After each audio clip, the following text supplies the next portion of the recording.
Tuwing papalapit ang 11/11, parang may kakaibang nangyayari. Biglang nagiging kailangan ang mga bagay na hindi mo naman balak bilhin. Isang pindot, add to cart, voucher, checkout. Pero naisip mo na ba kung magkano kaya ang galaw ng pera sa Shopee tuwing ganitong sale? Hindi lang libo, hindi lang milyon, posibleng bilyon ang usapan.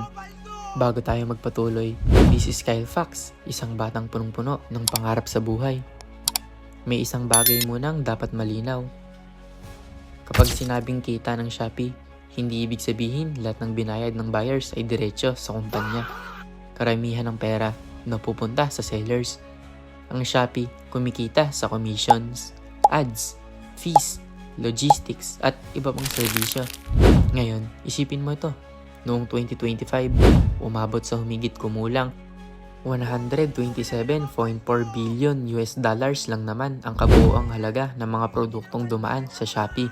Sa loob ng isang taon, ang tawag dito ay GMV o Gross Merchandise Value. Ganun kalaki ang galaw ng platform at doon pumasok ang tanong. Kung normal na araw lang, sobrang dami ng orders. Ano pa kaya pag 11/11? Ito yung panahon na halos sabay-sabay bumibili ang milyon-milyong users. Baka isa ka rin dito. May naghahanap ng murang earbuds, may bibili ng school supplies, may bibili ng bagay na hindi naman kailangan. Pero dahil sale, check out na rin. Ikaw na ikaw no? Sana all! At isipin mo, hindi lang isang bansa ang magamit. Sabay-sabay gumagalaw ang napakaraming tao.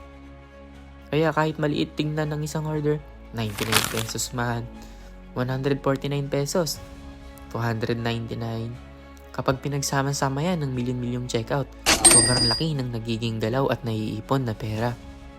Kaya sa susunod na makita mo ang countdown ng 11/11, isipin mo, hindi lang pala simpleng sale event.